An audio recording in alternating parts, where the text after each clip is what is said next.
तो study with success, very welcome to all. चलिए आज हम पॉलिटी का एक महत्वपूर्ण मुद्दा देखेंगे, बहुमत संशोधन। ठीक है, तो संशोधन के बारे में पढ़ेंगे। तो संशोधन मेनली कितने टाइप्स के होते हैं? मेनली संशोधन होते हैं आपके 3 टाइप्स के। ये कौन कौन से संशोधन होते हैं एक बार मैं आपको बता देती हूँ। देखिए, संशोधन जो होते हैं 3 टाइप्स के संशोधन किए जाते हैं, है ना। कौन कौन होते हैं ये संशोधन आपके? एक होते हैं साधारण बहुमत, साधारण बहुमत से किया जाता है।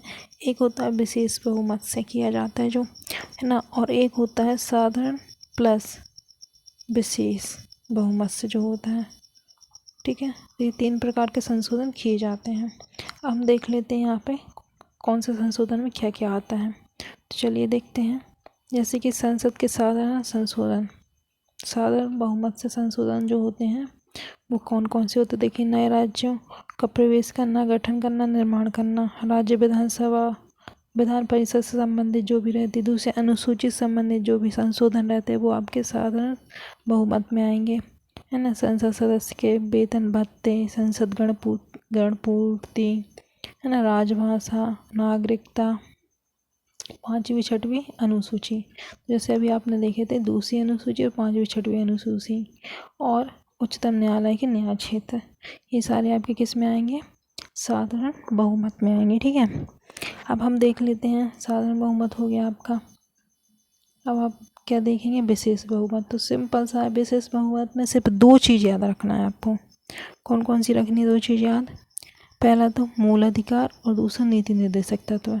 ये दोनों जो हैं विशेष बहुमत के द्वारा संशोधन किया जाता है। ठीक है, इसके बाद आते हैं हम विशेष बहुमत प्लस आधे राज्य के विधानमंडल का बहुमत। ठीक है, इसमें देखते हैं कौन कौन से जो टॉपिक या जो क्षेत्र हैं उसको कवर किया जाता है, इसके अंतर्गत रखा गया है।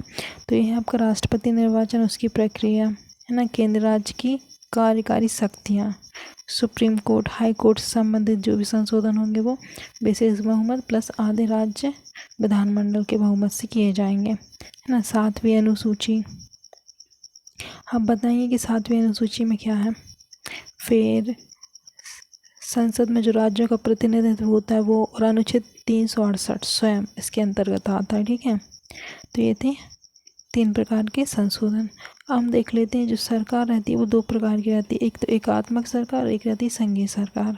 तो एकात्मक सरकार कौन कौन से देशों में है ये देख लेते हैं हम।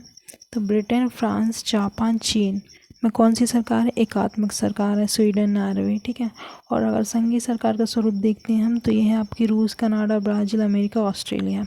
इन देशों में संघीय सरकार है।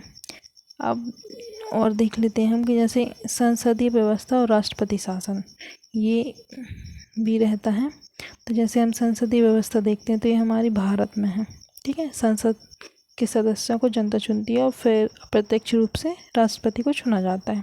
लेकिन जो राष्ट्रपति या अध्यक्षात्मक शासन व्यवस्था है इसमें डायरेक्ट जनता क्या है? राष्ट्रपति को चुनती है। ठीक है, तो ऐसी व्यवस्था कहाँ पे? अमेरिका में, रूस में, ब्राज़ील, श्रीलंका में ऐसी व्यवस्था है। लेकिन हमारे देश में संसदीय व्यवस्था है जो कि कनाडा, जापान, ब्रिटेन में लिखी गई है। ब्रिटेन का संविधान कैसा? आलिखित है, और हमारा जो संविधान है वो लिखित है। ठीक है, तो ये थे आज के टॉपिक जो कि इम्पोर्टेंट टॉपिक थे। So thank you very much.